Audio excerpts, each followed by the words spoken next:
My name is Natalie Brooks. I'm 34 years old, and last Thanksgiving, my mother-in-law looked me straight in the eyes and said, I wasn't welcome in her home because I was an embarrassment to the family. She didn't whisper it. She didn't pull me aside. She announced it in front of 14 relatives, standing on her front porch while everyone held casseroles and pumpkin pies. Then she smiled, like she'd finally won. I didn't argue. I didn't cry. I simply turned around, walked back to my car, and drove away. What Margaret Collins didn't know was that 47 minutes later, a black SUV would pull into her driveway. A man she had spent 20 years trying to impress would step out holding a single leather folder.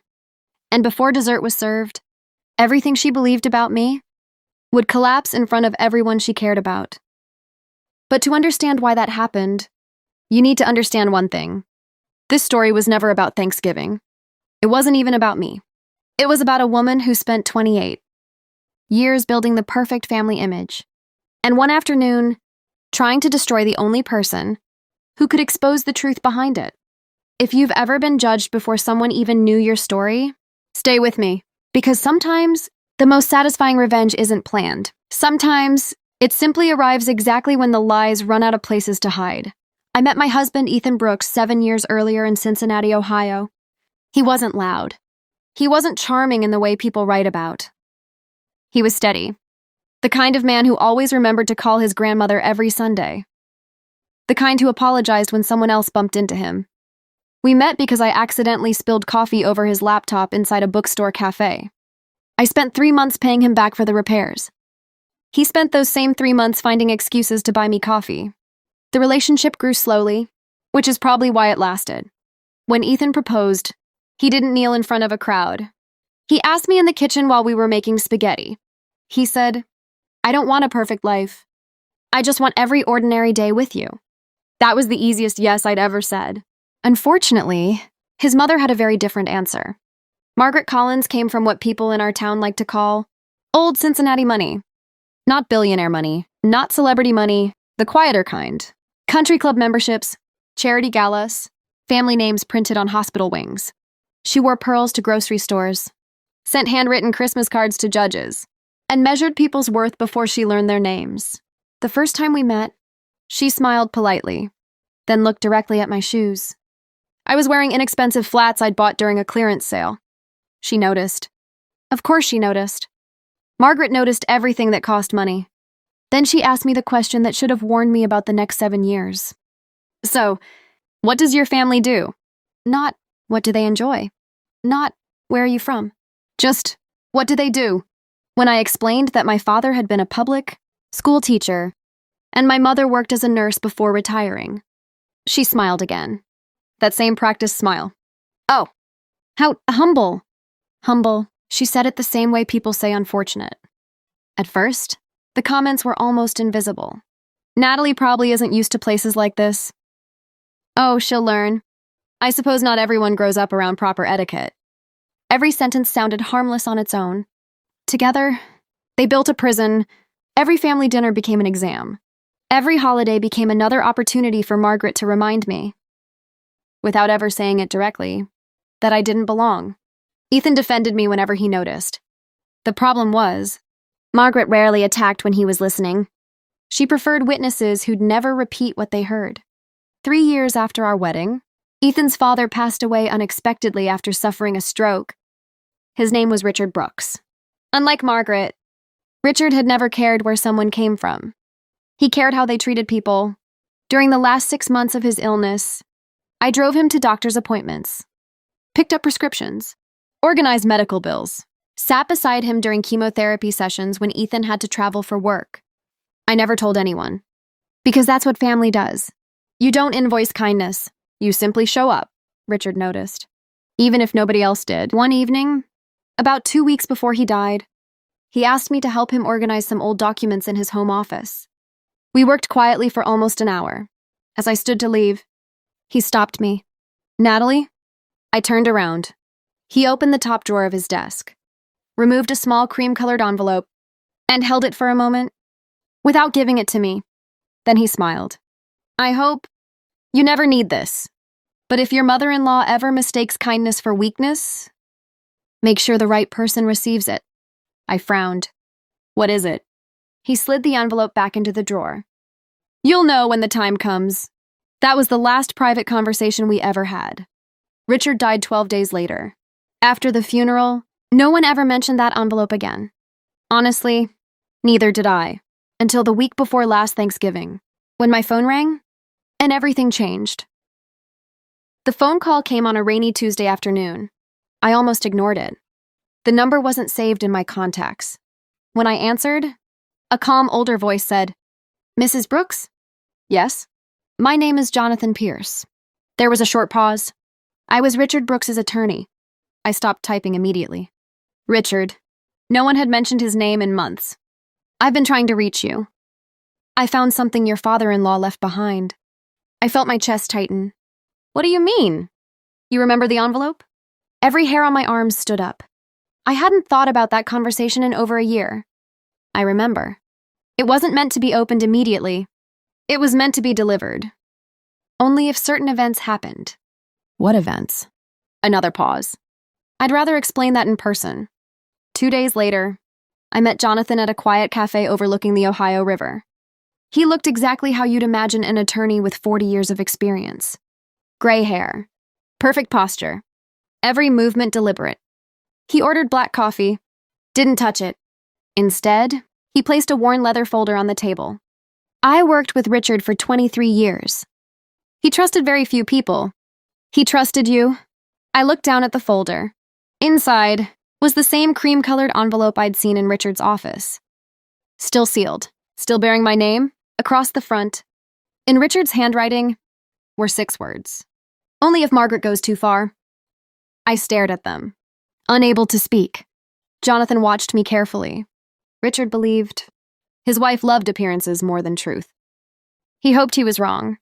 He prepared this, in case he wasn't. I opened the envelope slowly. Inside, there wasn't money. There wasn't a will. There was only one handwritten page. It read, Natalie, if you're reading this, then Margaret finally crossed the line I prayed she'd never cross. Don't defend yourself. People who have already chosen a lie never listen to explanations. Instead, let someone they respect tell them the truth. I've arranged everything. Jonathan knows what to do. Trust the timing. Richard?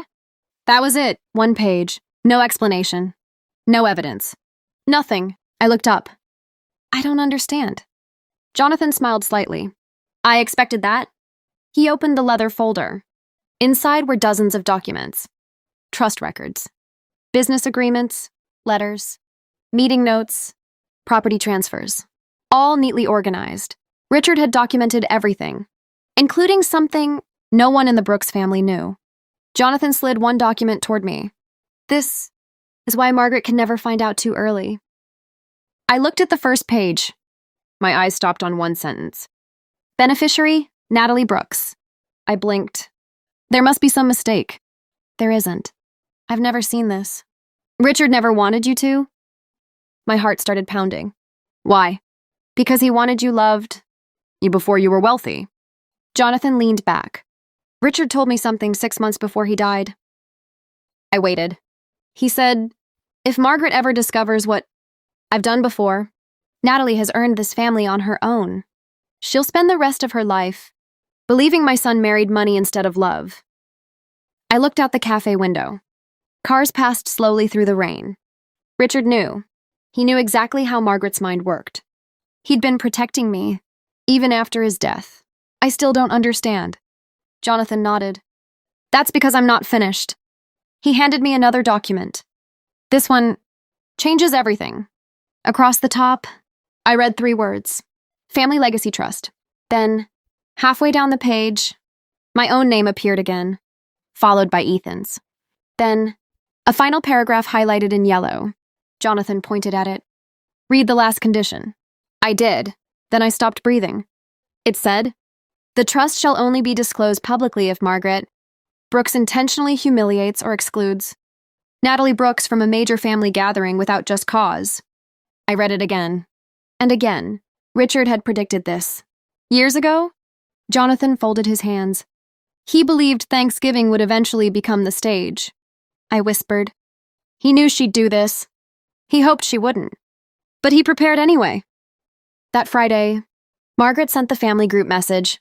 Thanksgiving dinner, 2 p.m. Everyone replied with excited messages. Turkey emojis, pumpkin emojis, family photos. Then, a second message appeared. Natalie, it would probably be best if you skip this year. Some people feel you're embarrassing lately. I hope you understand. No one defended me. Not one person. The chat stayed silent. Then my name disappeared. You were removed from the group.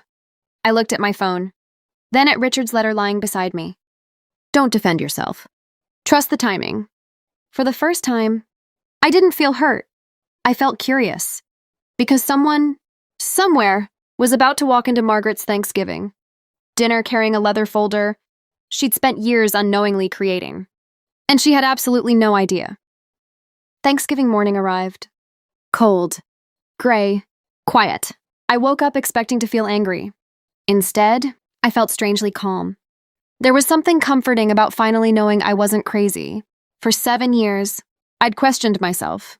Maybe I was too sensitive. Maybe Margaret didn't really dislike me. Maybe if I tried harder, she'd finally accept me. Richard's letter answered every one of those questions. She wasn't waiting for me to become better. She was waiting for me to disappear. At 11:15 that morning, Ethan walked into our bedroom. He looked uncomfortable. Natalie? My mom says. I smiled sadly. I already know. He rubbed the back of his neck. She just thinks today isn't the right day. I looked at him. When will it be? He didn't answer. Because there wasn't an answer. There never had been. Instead, he quietly asked, Are you okay? I nodded. I will be. He kissed my forehead before leaving. I'll talk to her. I watched him walk away. For the first time, I realized something. Good men don't always make good husbands. Sometimes, they're so busy keeping peace with everyone, they forget the one person they're supposed to protect. At 1:40, we pulled into Margaret's driveway. The house looked exactly the way she'd always wanted people to see it. Perfect. Fresh wreaths. Expensive centerpieces visible through the windows. Luxury cars lined both sides of the street. Everything looked flawless. Just like her reputation. Margaret opened the front door before we'd even reached it. She wasn't smiling. Natalie? I think we talked about this. I asked Ethan to come alone. The relative standing behind her immediately went quiet. Her sister? Carol. Her cousin? Dennis. Neighbors she'd invited just for dessert. Every single face turned toward me. Margaret folded her arms. I won't have unnecessary drama in my home. I looked directly at her. What drama? She laughed softly. The kind that follows you everywhere. Then, she did something I still remember perfectly. She stepped aside. Not to let me in. To block the doorway with her body. I think it's best. If you leave. Nobody moved. Nobody objected. Carol looked down at her plate. Dennis suddenly became fascinated by his phone. One of Ethan's cousins quietly walked into the kitchen, pretending not to notice. The silence hurt more than Margaret's words. Because silence is agreement wearing nicer clothes. I turned toward Ethan. He looked trapped. His eyes moved from me to his mother, then back to me. Finally, he whispered. I'm so sorry. That was when I understood. He wasn't choosing me. He wasn't choosing his mother either. He was choosing the easier conversation. And easy conversations have destroyed more marriages than difficult truths ever will. I smiled. Not because I was happy. Because suddenly, I stopped expecting anything from the people standing in front of me. All right. I stepped backward off the porch. I'll go. Margaret looked relieved. I appreciate your maturity. I almost laughed. She thought she'd won. Again, as I reached my car, my phone buzzed. Jonathan Pierce. I'll be there in 22 minutes. Everything ready? Yes. Has she asked you to leave? I looked back toward the front porch. Margaret was already greeting another guest. Like I'd never existed. Yes. Jonathan sighed. Exactly as Richard predicted. My heart skipped. He really predicted today? He wrote the amendment 4 years ago. He believed that if Margaret ever publicly excluded you, it would happen on Thanksgiving. I stood there silently. Even now, Richard was one step ahead. I didn't drive away. Instead, I parked across the street beside a small public park. From there, I could still see Margaret's front door. Families laughed inside.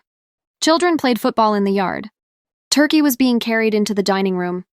Everything looked perfect, exactly the picture Margaret wanted the neighborhood to see.